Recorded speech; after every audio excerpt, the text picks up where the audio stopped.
Hello, everyone, and welcome to the Awaken Together podcast. I'm Jen. And I'm Kat. And today we are going to go into, I think, Kat's favorite subject of study. We are going to talk about psychedelics and plant medicine. So this is the top episode that if my family hears, they will be definitely triggered. But I have had the most beautiful experience with some of these things, and I know Kat has too. So we're really excited to share it with you, share our own personal experience, talk about what it looks like in society and why, and really go into like the details on all of this, which Kat has it ready for us. But the first thing I wanted to preface was, this obviously has a shadow side. If you listen to our last episode, we talked about addiction and escapism. And I think a lot of these substances have gotten a really bad reputation. Kat, I just want you to explain maybe why we have such a negative light in society on some of these things in the first place. For sure, happy to. And yeah, the reason I'm so passionate about this topic is because it's kind of that counterculture introduction of things that just aren't normally talked about. And I love leaning into those things. So that inner rebel Kat has. Exactly. Yes. My Aquarius energy. Yes. Uh-huh. Yes. So we'll have to start with a little history lesson then. We'll take it back to the war on drugs. President Reagan and Nancy Reagan, Just Say No. This was coming out of time when psychedelics were gaining such momentum in the healing space. It was the hippie era and everyone was turning on. That was the name that they called for tripping at the time. And music festivals were huge. People were what was the Tim Leary coined a phrase. I think it was like turn on, drop out. It was something like that. I'm probably butchering it. But it was about how people shouldn't just be enlisting in the military to go fight a war that we had nothing to do with as citizens, really risking your life for the government. Like, no, just do these drugs, basically was his message, which he was pretty radical for then and now. Lots of thoughts and feelings on him. But yeah, that was kind of his message. And Reagan had a big problem with that and just everything that was happening, low enlisting numbers, people actively going against that, which was bad for government, bad for his image as the head of the American society. And so they started this whole propaganda against it, which was the war on drugs, which was Just Say No, and painting what the effects of drugs could do to people on their brains. I think I remember. Do you remember this when I think it was an ad and it was like a skillet and they cracked an egg and it said, "This is your brain on drugs." Yeah. And we were really raised in the like DARE program, oh my gosh, yeah, the DARE shirts, like all the funny like talks. Yeah.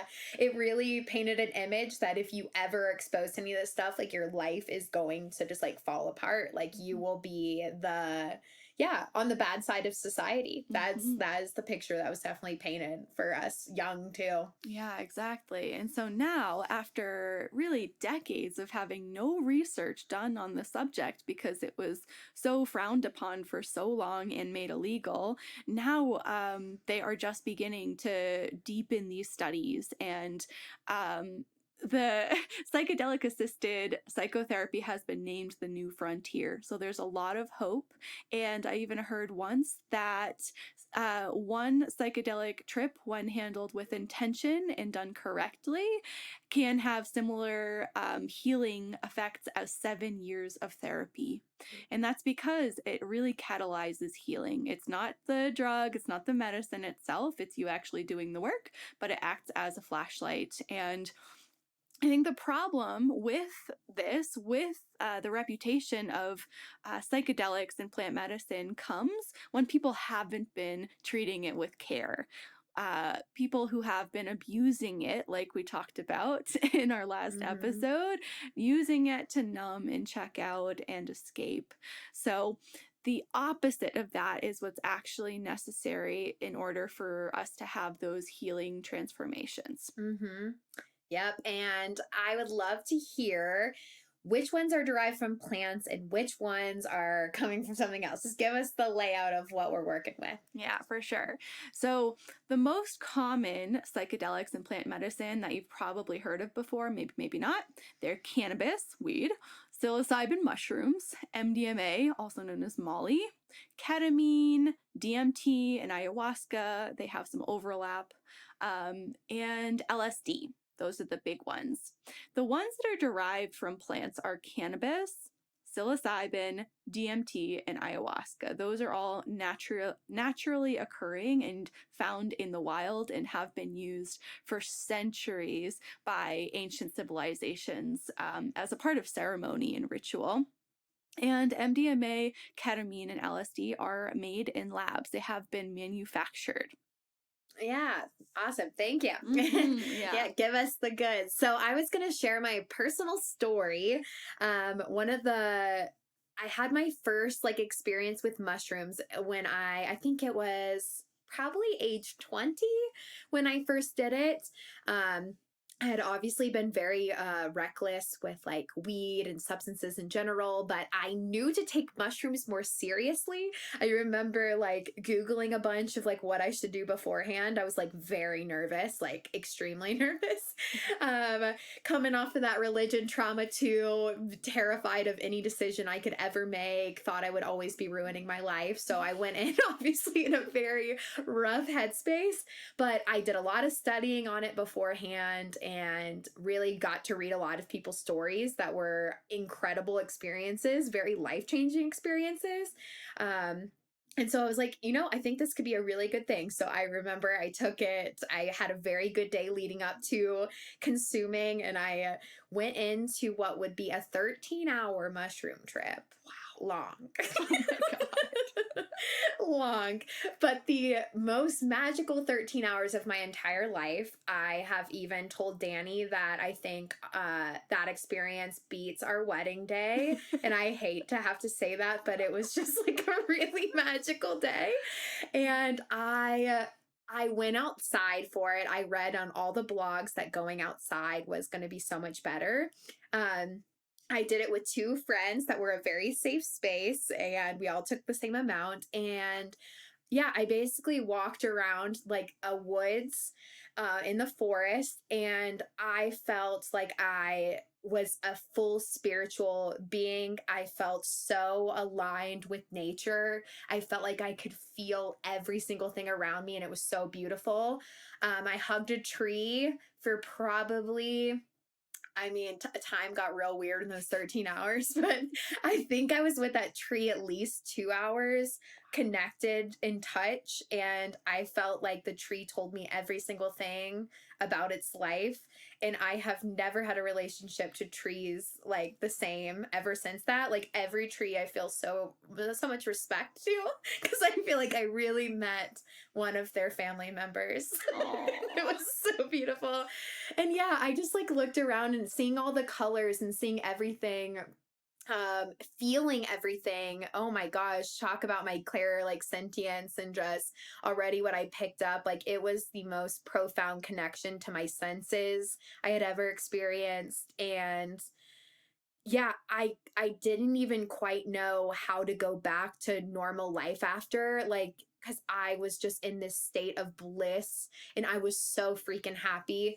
I went into work the next day and I was like the most joyous person, and everything felt alive and real and beautiful. And I just felt like, yeah, it like lifted a veil of, I guess, like, yeah, I don't think I had really felt connected to anything around me. I think I was really starting to feel disconnected, and it like replugged me in. I guess that would be the best way to describe my like first experience. And yeah, every single thing just kind of shifted and felt different after that. Tell me about one of yours. Oh my gosh. That's so amazing. Yeah. Wow. In 13 hours. Yeah, Woo! what a first Buckle up. run. Yeah, I did not microdose. Went hard, and yeah.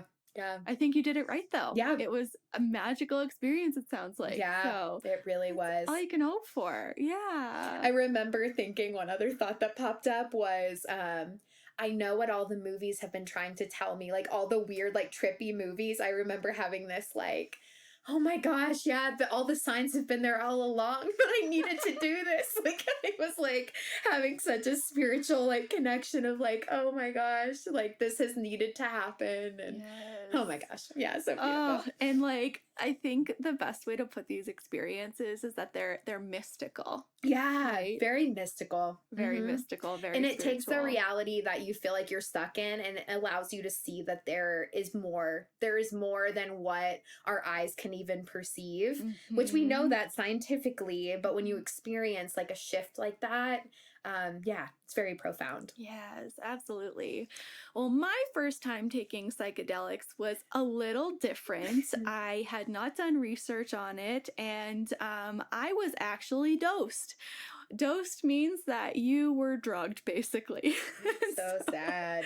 I mean, I was a freshman in college, so I was what, like 19, Mhm. 18, 19 at the time, and I was living with a few roommates. There were four of us, and we had gotten tickets to the Further concert, and Further is a Grateful Dead tribute band if you're unfamiliar with them.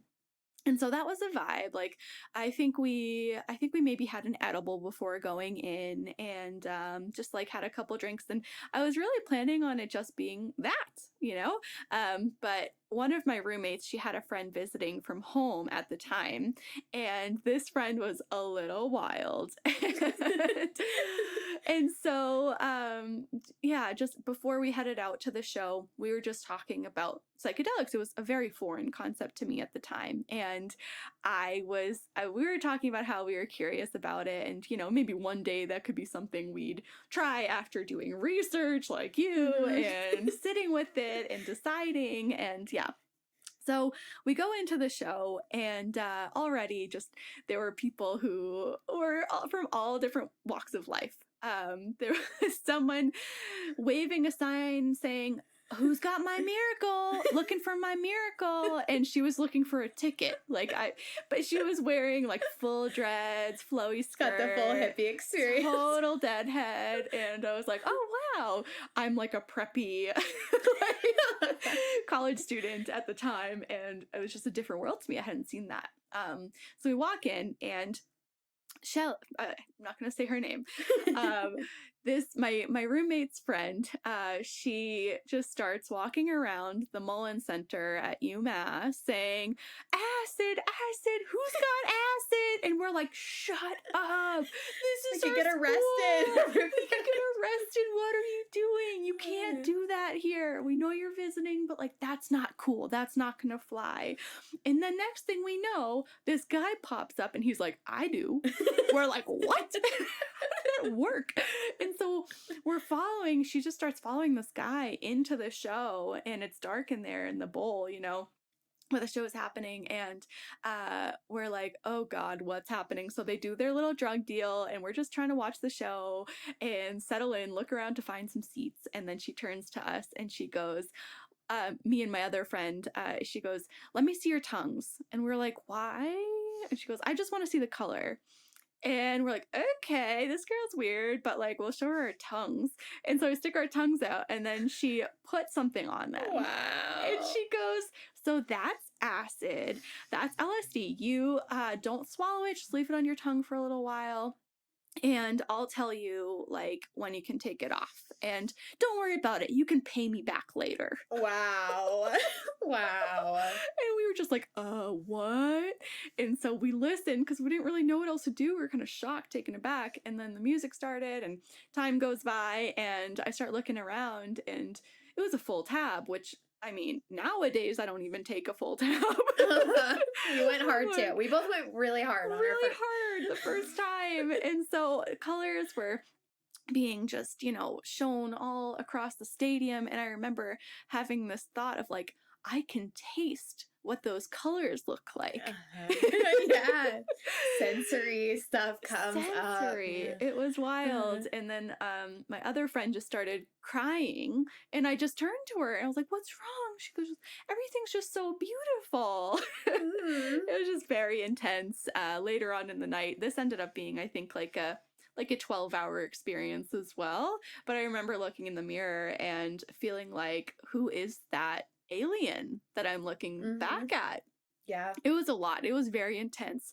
And I should also preference, I was 18, 19 years old, and I didn't really have much of a relationship to myself at the time. And I think that was really reflected in how this journey unfolded for me. Mhm. Yeah. Yeah, it's starting, and that's part of the issue, right? If these can get more regulated, more studied, more looked at, more openly accepted, we can probably go about it a much better way than the way that a lot of people are exposed to it, which it kind of ends up having a shadow just from the way that most of them are illegal. Most of them are, you have to get in sketchy ways, and that definitely already puts a cloud over what could be a very beautiful experience, and why those things even exist, which I do think they are very, a lot of people believe these plant medicines are very linked to a spirit that can be very loving and very guiding, and that there's like a just a stronger, more in-depth reasoning behind these things. But what Mhm. I want to know is from that event, when did you get into being able to treat it more sacredly and use it more regularly in your life? Yeah, I'm really glad you asked that question because after that first experience, I said out loud to many people, "I'm never doing that again." Mhm. Because it was a lot. I actually felt pretty bad the next day. I think it took all of my serotonin at once, and I just felt really crappy. And I felt the guilt because it was so frowned upon and I wasn't planning on it. And it was just a big shock to my system. So I actually didn't touch it for maybe 5 years. And I was pretty closed off. I was glad that I had that experience at the end of the day, but it wasn't something I was itching for again.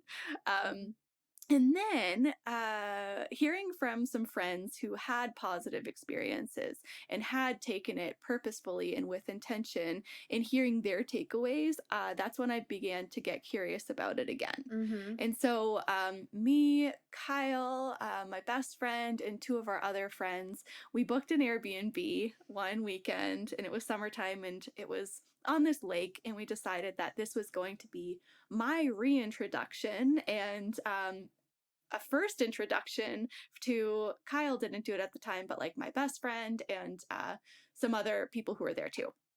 So that experience, we were really intentional with it. I was really careful. I had done so much research by Uh-huh. that time, because I didn't want to completely have just go in head first like I did the first time. And so we had less, and it was LSD again. And we set intentions. And so we literally took a moment to go around in a circle and just share what we were looking to gain out of this experience. Mhm. And this was a time in my life where I was working. I was out of college at the time. I was working my first job, didn't love it, knew it wasn't what I wanted to do forever. And so I was just looking for kind of a purpose, which is a big intention to look for from a trip. Mhm. Mhm. But the way that this transpired, I learned so much about myself on this second journey. Mhm. And it changed my relationship with the drug, with the medicine, to a point where I wasn't itching to do it again after. Felt like I learned so much that I needed to journal and really integrate the experience. Mhm. And the big difference was the set and the setting. Yeah. And I took the right amount. I was confident about that. And the setting was right. I wasn't just in a crowd of people where I was uncomfortable. I Mhm. was surrounded in a quiet place in nature with my best Mhm. people. And that was a massive difference. And I've taken it many times since then in different capacities, all controlled with intention, focused on the set and the setting, and it has changed my whole relationship with myself. So, Yeah. I shared before with that first trip of how I looked in the mirror and I saw just a foreign being. It looked Mhm. like an alien, and I thought it was really scary, like, it was really creepy. And fast forward to now, that I have so much more self love for myself and have learned to appreciate the wrinkles I have, my gray hairs, Mhm. just myself as I am now. Whenever I look at myself in the mirror and I'm under the influence of psychedelics, I feel so much love for myself. And I do this, off of them too, but it's just so much deeper. Yeah. It's just so much deeper. And I just give It's cool myself to a see little the journey. smile. Cool to see the journey. Yeah, exactly. So that's a really big, obvious transformation for me. Yeah, beautiful. Yeah, and I have also had many experiences since that. And yeah, they all kind of come with their own journey, their own lessons. I've definitely set different intentions at the beginning. And I do think it surfaces a lot up. I do kind of believe now, like in retrospect, looking back, that I do think some level of, I guess, maybe being more open to a spiritual journey or having maybe done a little bit of work on yourself first could be a nice precursor. I guess for some, like having, taking one of these substances when they're so regimented and so boxed in, it could be the only thing to make you shift because you might not even realize there's a whole other world of this stuff. But I do think kind of starting a little bit of self awareness first can make the experiences a lot more powerful. I think the more that I got on my spiritual journey, the more that those experiences were more in depth. And yeah, I feel like they are profoundly spiritual. I don't know if my first one was as spiritual. It was kind of just like wonder. Now I think I've had like way more, even more spiritual experiences happen along my trips as I've gotten deeper into that world. But yeah, one of the life after starting psychedelics, it really it continues to lift the veil of what our reality even is.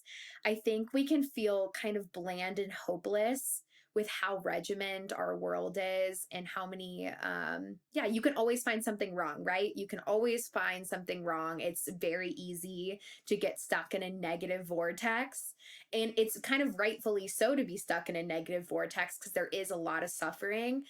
And once I've had the psychedelic experiences under my belt, I think it was so much easier to beauty hunt. It was so much easier to find um, a way to kind of restructure what I was seeing in front of me. I also think that it helped my imagination and knowing the power. I speak about that a lot on my social media page, is the importance of imagination. But I know that I can uh, hone in on a color in my environment. I know that I can try to turn little things I'm seeing into faces. And I know I can find like a sense of play even amongst the most difficult times. And I don't think I would have really linked that enough without having my psychedelics under my belt. What about you for life after? Yeah, Yeah. I totally agree with all of that. So the magic that happens in the brain with psychedelics is that it lights up areas all at once that don't usually get lit up at the same time. And so that provides us with access to our minds in ways that we have really never accessed them before. And the only way to continue this is through states of meditation. Mm-hmm. And we'll talk about that a little bit more too. But yeah, things are more magic. Like it's hard to put it another way, but you just feel a deeper connection with your place in the world. I'll look at a tree now and be like, oh yeah, like we're all here together. That's Yes. just as Mm-hmm. alive as I am. And a deep reverence for animals and other people and people's journeys. And yeah, just kind of putting the ego aside and fully being present to, whatever comes up. So it helps me tap into my feelings. It also, I will share that coming up on psychedelics is a pretty intense experience. And like you were just mentioning, Jen, like doing that self work leading up to it can be super helpful to establish those like coping and grounding mechanisms for when that time comes, because it is an overwhelming feeling. You're somewhat out of control Yeah. compared to normal. So if you've never practiced any form of surrendering, it's gonna feel like it's taking over. Like it can be overwhelming if you're not used to any form of surrendering, I think. Yeah. Exactly. And once you make it past that hump, which you always do, it's never like up there forever. It is just like a hump that kind of dips down.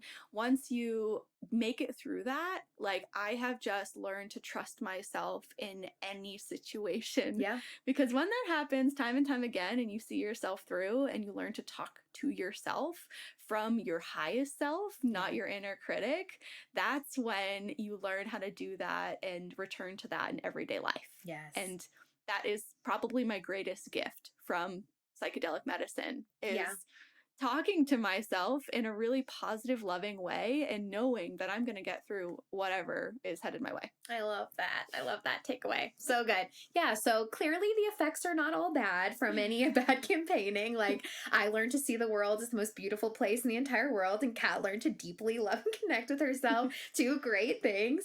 And yeah, I really think about, were these things given to us for a reason? There's always that you can ponder on, and what the world would look like if everyone had an experience like that under their belts, because I don't think the structure that we've created would look anywhere near the same, because I think a lot of the way we've structured the world has come from this more regimented way of thinking.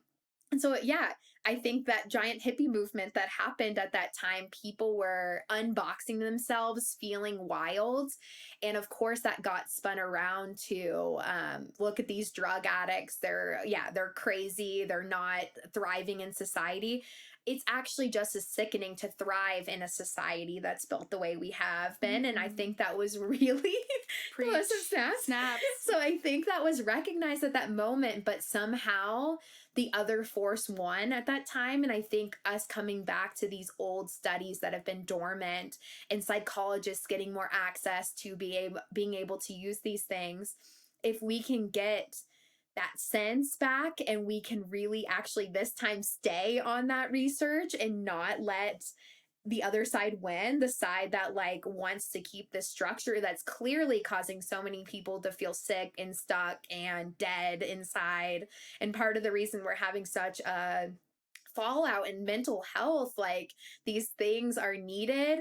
And when you're with a whole safe group that is experiencing one of these like plant medicines or psychedelics, like the whole guard goes away. Everything that you can remove your ego so easy, and the connectedness that's below that is so magical that it makes you realize that we can do a lot of change. Like we can really change a lot of this. We're not as stuck as we think, but there's so many people that haven't experienced these things. So I hope that this research continues to blossom, because what the world would look like if we all knew of this aliveness would be like vastly different. I really believe that.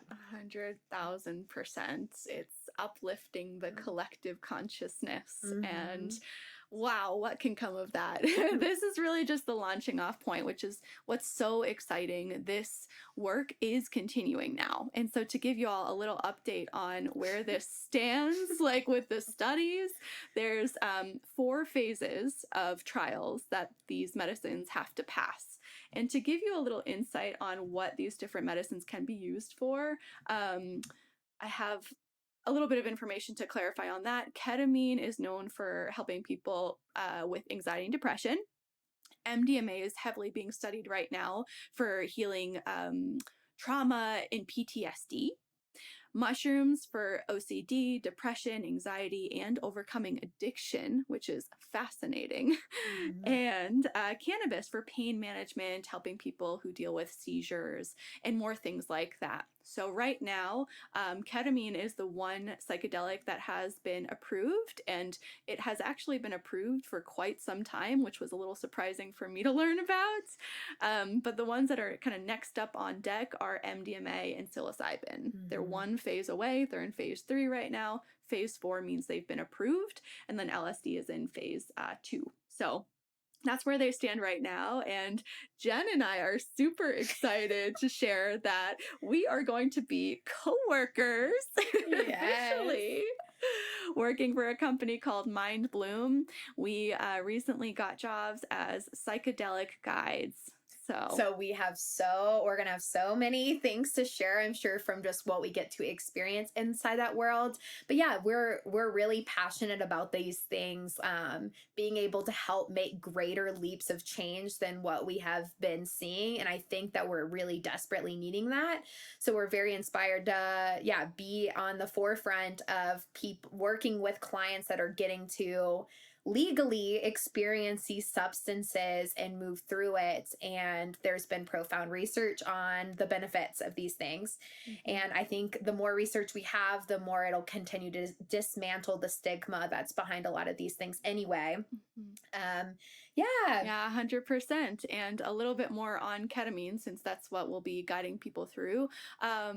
With Mind Bloom, you are set up with a clinician, so you have that like doctor figure to get the dosage right, find out if you're even a match, because pretty much anyone who's dealt with anxiety or depression can be, unless you have some family history of schizophrenia, bipolar, mental health issues like that in the past. So that is taken a look at very seriously.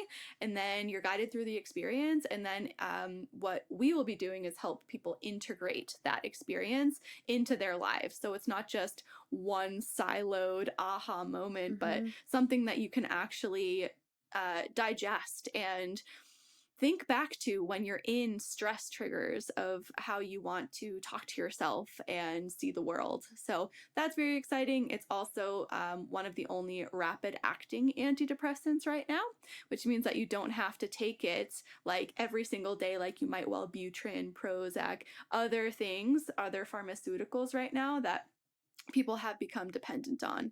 So it's moving away from that and moving into a new way to think of healing and therapy. It's so beautiful. And I think me and Kat, our personal experiences with it, which I noted while we were both talking about it, was we've handled it with a lot of respect and not overdone it. I think it's very important to keep remembering this stuff is meant to be sacred. I think I mean, if you're in that world and you've been exposed to it a lot and you've seen it, there are so many people that, yeah, use it unintentionally, use it in, they don't see it as like being a sacred experience. They do it more as, Party. yeah, a party escape. And so remembering that, yeah, we want to treat these things sacredly. And I really do think if we look at it from an energetic standpoint, if you put this very positive mindset going in and you really say and set the intention that I want to align with this experience or this experience, this is what I'm needing, I really think you can get that out of these things. So if you have people around you that have over abused these things, you can always, yeah, it's important to remember that we need to bring it back to these things being sacred, because that's part of how we're going to make the collective change for these having a positive reputation. We want to see people, yeah, using it the right way at the same time. Exactly. They're powerful tools for healing when they're used correctly. When they're abused, it can be just as reckless as driving a car erratically. You know, if you do that, you're going to crash. And so that's the main thing we want to really emphasize behind this, is it just needs to be done the right way. Yes. And yeah, I hope that this was insightful. Kat, do you have some resources that we can go to? Because I know you have read some good stuff on this. Yes, I'm constantly trying to further my own education on this subject because it's constantly evolving, which is what's so exciting and great about it. So I have two to keep it really digestible for now. One is a book called How to Change Your Mind, and this is by Michael Pollan. And the reason I love this book is because it gives a really neutral and scientific way to approach all of these different psychedelics and plant medicine. And he actually shares his experience on each of them. So he is, you know, if you know Michael Pollan, he's a big foodie. And so his book on this, I think was a little bit surprising to some people, but he is a big proponent for deepening education on the subject, and it is such an informational book. And if you're looking to grow, even just open your mind about the topic, I would really recommend that. And then another, a documentary, if that's more your speed, watching, is called Dying to Know. And this is a documentary with Ram Dass and Timothy Leary, who If I you mentioned. haven't met those people and your journey or studied them, start that deep dive because they pop up over and over again once you're in the world of spirituality. Absolutely, especially Ram Dass. Yes. Like, he is Our so sweet near and dear Ram. to our hearts. Yes. Oh my goodness. He wrote Be Here Now. So many beautiful talks with him. And so you're welcome for Yes. those. And we've said this one before, but Fantastic Fungi will reiterate too, because I thought that documentary is newer and amazing and really got me like pumped up about this subject in general too. Absolutely. Yeah, well, thank you, Kat. Thank you, Jen. We will see you guys next week. Don't forget to go rate us on the Awaken Together podcast on Spotify and Apple, and you can add us on Instagram at Awaken Together Podcast. Bye. See you next time.